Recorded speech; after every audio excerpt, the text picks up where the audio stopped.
Direction à présent le Bénin, un pays d'Afrique de l'Ouest où s'est rendue l'une de nos équipes. Gilles Raoult, Vincent Bars et Ludovic de Carsin ont accompagné les membres de l'association bretonne Espoir d'enfants. Des enfants qui se retrouvent malgré eux au cœur d'un véritable trafic humain. C'est notre MAC du samedi. Cotonou, le véritable poumon économique du Bénin. C'est ici, dans ce marché de Dantokpa, qui s'étend sur plus de 20 hectares, que nous sommes allés à la rencontre des Vidomégons. Ces enfants vendus, véritables esclaves des temps modernes. C'est vraiment le marché le plus grand de l'Afrique de l'Ouest, où différentes sortes de nationalités se cohabitent, viennent acheter, viennent vendre. C'est tout un mélange de pays qui se réunissent ici. Franck est animateur au sein de l'association bretonne Espoir d'enfants. Aujourd'hui, il a rendez-vous avec Isabelle Legendre. C'est elle qui a créé cette association il y a 6 ans, suite à un voyage touristique. Ensemble, ils ont décidé d'aller à la rencontre de ces enfants esclaves qui travaillent dans ce quartier. Parmi les étals, ils sont facilement reconnaissables, avec leurs plateaux lourdement chargés sur la tête. L'occasion de quelques échanges.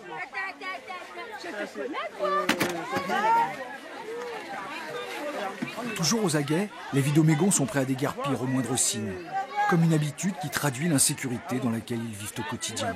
Les enfants n'ont pas le droit de stationner sur le marché parce qu'elles font concurrence aux commerçantes qui sont de part et d'autre. Donc elles n'ont pas d'endroit pour se reposer. Il faut qu'elles soient tout le temps en mouvement. Si elles posent leur plateau par terre, les commerçantes les chassent parce que c'est de la concurrence. Dans les marchés, ces petites mains sont très prisées. Les trafiquants les utilisent pour vendre leurs marchandises, mais aussi réaliser les tâches les plus pénibles. Est-ce que tu les connais, ces petits? Bon, je donne un exemple. Celle-ci, maintenant, là, c'est là où je l'ai rencontrée. Et actuellement, maintenant, là, elle fréquente le marché. Or, c'est une fille placée aussi. Selon l'UNICEF, il serait près de 5000 Vidomégons à travailler à Dantokpa. Majoritairement des filles. Le placement, une vieille tradition au Bénin qui visait initialement à donner une meilleure éducation aux enfants. Au fil du temps, elle s'est transformée en un véritable trafic humain. C'est tout un circuit qui est organisé, c'est-à-dire que les trafiquants vendent les enfants ou les loups dans le nord Bénin et les amènent sur le marché et les louent ou les prêtent ou les vendent à des marchands sur le marché. Chaque fin du mois, il y a l'intermédiaire là viennent récupérer un peu de tout, soit disant qu'au village là, ils vont retourner ça au village. Or c'est le cas contraire où ils profitent de ces enfants. Un Vidomégon coûte environ 300 €. C'est la moitié du revenu annuel moyen d'un Béninois. Tu vas bien? Bon, tu viens pas à la parole? Elle a l'habitude de venir chaque jour. Pour convaincre une fille là, on met du temps. Convaincre les enfants de venir à la baraque, c'est le travail que mène l'association bretonne. La baraque, c'est ni plus ni moins que 2 containers juxtaposés au milieu de la gare routière où les enfants peuvent trouver un peu de répit dans leur vie de petits forçats.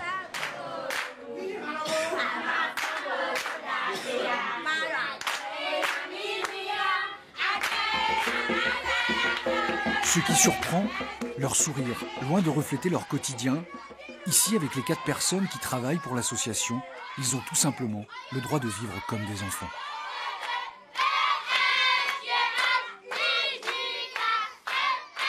90% d'entre eux sont déscolarisés.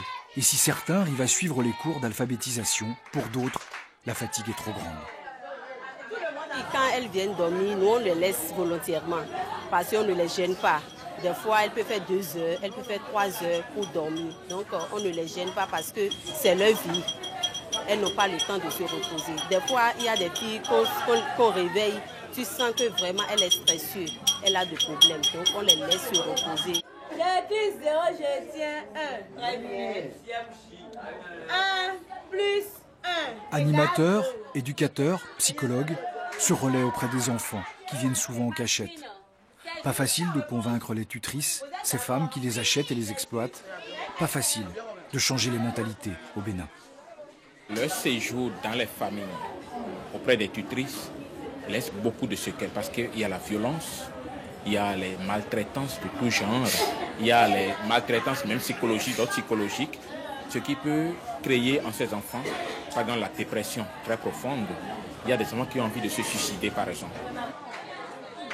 Les dames qui prennent les enfants, ils tapent les enfants et ils les maltraitent. Toi, tu as vécu ça? Oui. Est-ce que tu récupères l'argent un petit peu? Non. Ah, où va l'argent? La dame qui m'a amené, elle prend l'argent.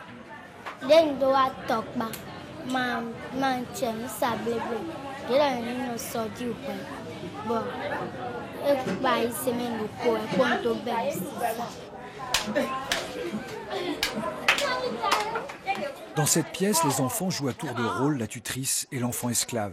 Ils montrent à quoi ressemble leur quotidien. Les sévices corporels et la violence semblent ordinaires pour eux. C'est par le théâtre qu'ils s'en libèrent le mieux. L'infirmière constate depuis un an, surtout ces 6 derniers mois, une régression des cas de maltraitance d'enfants battus. Donc ça, c'est vraiment pour nous un réel succès. Et au Bénin, ce problème des enfants esclaves, des artistes s'en emparent, comme Sergent Marcus, un slameur connu sur la scène internationale. Autre levier pour sensibiliser l'opinion, Radio Sogema, une radio exclusivement diffusée sur le marché. L'équipe y assure une émission hebdomadaire qui dénonce la condition de ses enfants. L'UNICEF estime aujourd'hui à 67 000 le nombre d'enfants en situation de traite au Bénin, un pays qui a pourtant ratifié la Convention relative aux droits de l'enfant, un idéal loin de la réalité. Sur la tête, une calebasse de haricots flanquée de zomi, les yeux bouffis, noyés dans un flot de larmes, jaillit du fond du cœur de cette âme sans armes. La queue du fouet finira-t-elle encore sa courbe sur sa joue? Elle qui espère qu'un jour une main de maman lui caresse le cou. Une chimère, un mirage, un pari, un cercle.